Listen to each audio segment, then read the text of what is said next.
तो next chapter हम लोग को पढ़ना है रिलेशन एंड फंक्शंस। तो इसमें दो पार्ट है चैप्टर का। पहला पार्ट जो है ना वो बेसिकली रिलेशन खोजेगा, रिलेशन होता क्या है ये समझना है उसमें, और रिलेशन कैसे फाइंड करते हैं, मतलब दो सेट के बीच में कैसे रिलेशन इस्टेब्लिश कर सकते हैं ये देखना है। उसके बाद अगला होगा कि रिलेशन का ही एक स्पेशल टाइप है जो बन जाता है फंक्शन, मतलब कौन कौन सी चीज़ों को फॉलो करेगा एक रिलेशन, तो वो फंक्शन की कैटेगरी में आएगा। पहले ये देखेंगे, फिर हम लोग कुछ अलग अलग टाइप का हमारे पास फंक्शन होता है, जैसे identity function, modulus function, greatest integer function. तो वो सारे फंक्शन होते कैसे हैं, क्या उनका डेफिनेशन है, कैसा उनका ग्राफ है, ये सब देखना है फिर फंक्शन पार्ट में। तो चैप्टर की जो शुरुआत होगी वो बहुत ही सिंपल सी है कि हमको ना सबसे पहले देखना है Cartesian product of two sets. ये बहुत ही सिंपल सी चीज़ है, ठीक है। तो हेडिंग डालो Cartesian product of two sets.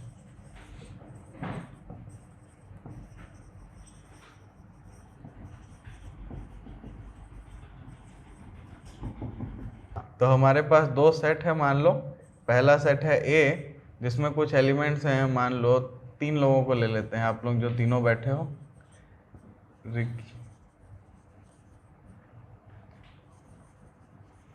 चारों को ले लेते हैं, चलो ठीक है।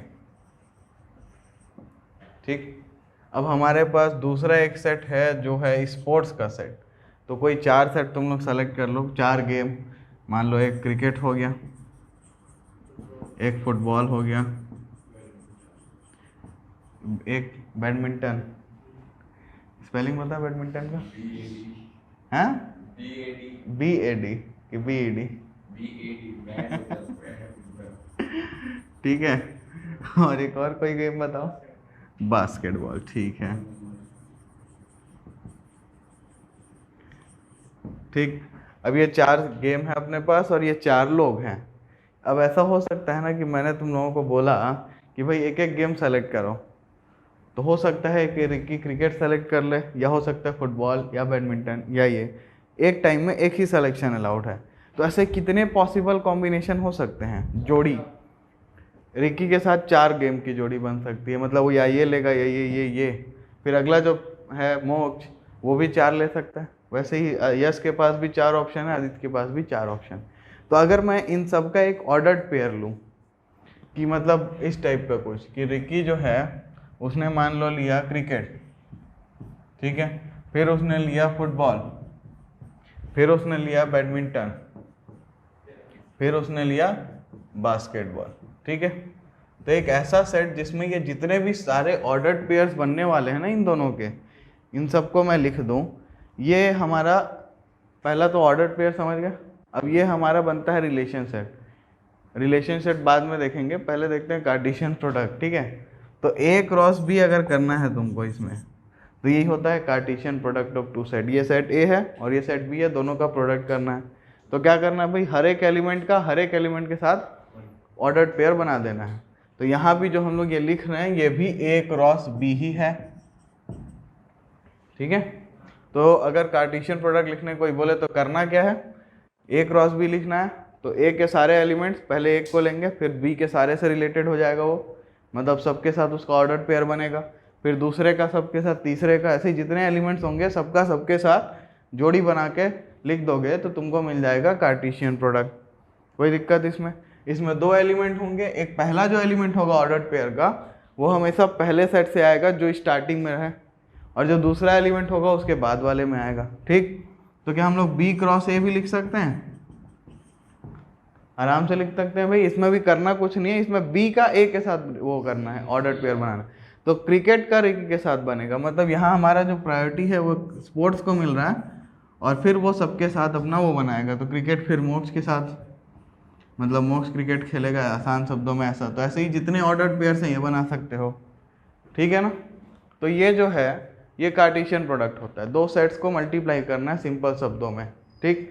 अच्छा, यहाँ एक चीज़ तुम लोग खुद ही नोटिस कर लिए होगे कि A क्रॉस B जो है वो इक्वल नहीं होता है B क्रॉस A से, क्योंकि ऑर्डर्ड पेयर में जो एलिमेंट्स हैं वो चेंज हो जा रहे हैं, उनकी पोजीशन जो है वो चेंज हो जा रही है, ठीक है।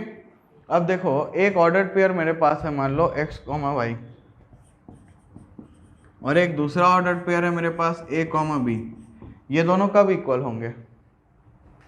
ये दोनों तब इक्वल होंगे जब x is equal to a होगा और y इज इक्वल टू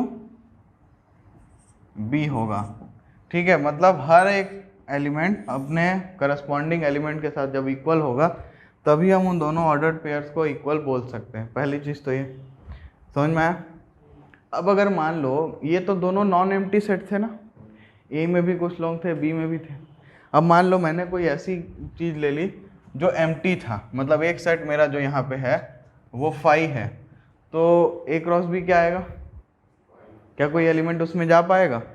क्योंकि 5 किसी के साथ रिलेटेड नहीं हो सकता ना, इट्स लाइक 0 से मल्टीप्लाई करना। तो हमारा ए क्रॉस बी भी 5 आएगा और बी क्रॉस ए भी 5 आएगा जब हमारे पास कोई एक सेट एम्प्टी सेट होगा।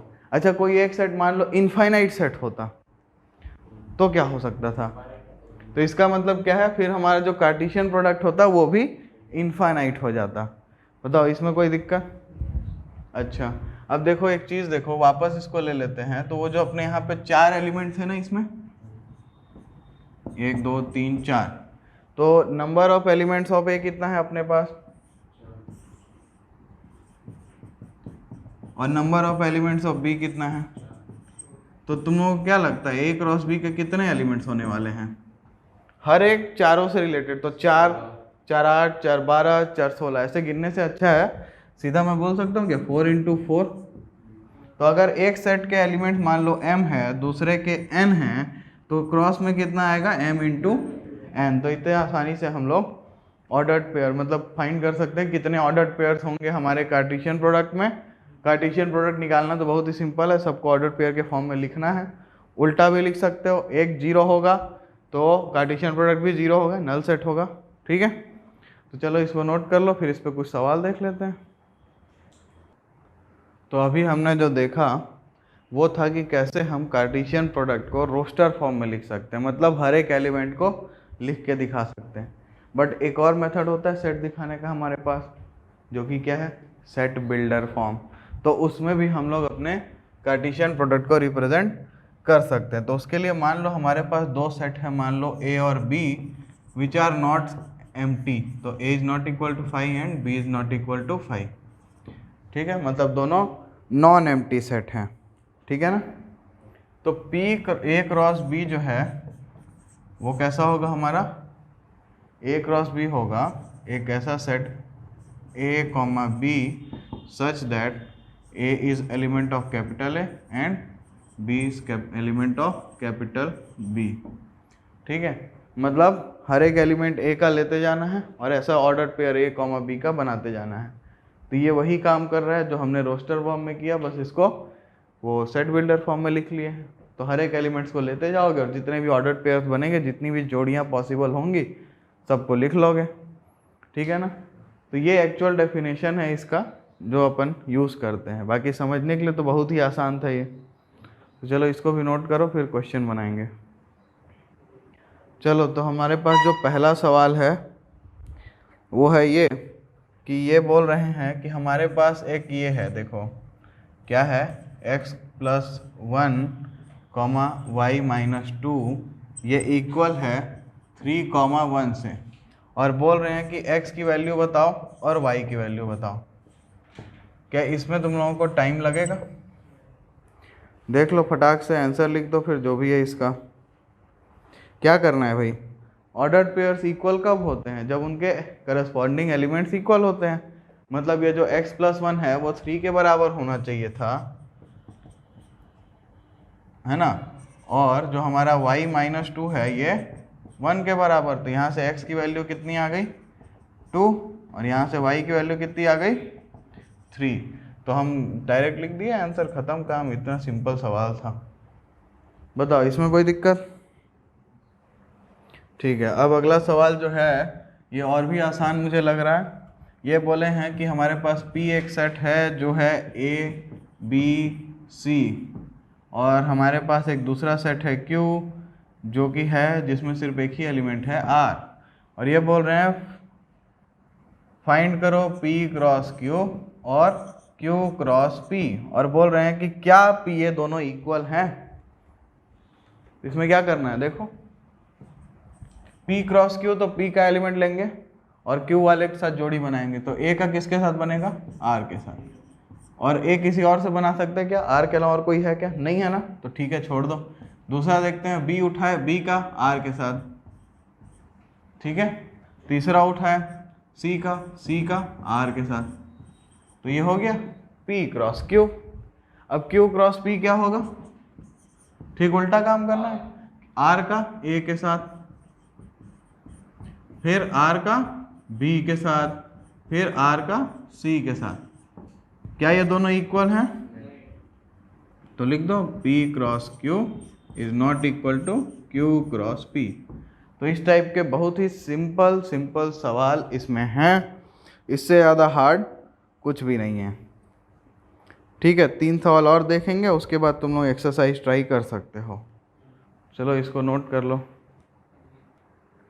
तो अगला सवाल जो हमारे पास है वो कुछ ऐसा है, इसको तुम लोग खुद से ही करोगे। ए दिया हुआ है आपको 1 2 3, बी दिया हुआ है 3 4, सी दिया हुआ है 4 5 6, और ये बोल रहे हैं कि फाइंड करो ए क्रॉस बी इंटरसेक्शन सी।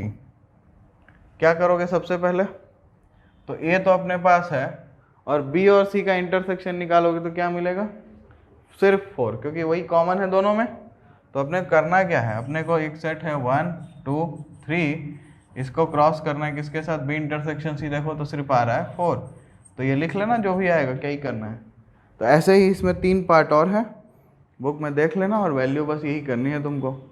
एक और इसमें जो अलग टाइप का कुछ है वो ये है, ये एक और इसका सेकंड पार्ट जो है ना, ये फर्स्ट पार्ट है, ऐसे ही एक सेकंड पार्ट देख लो।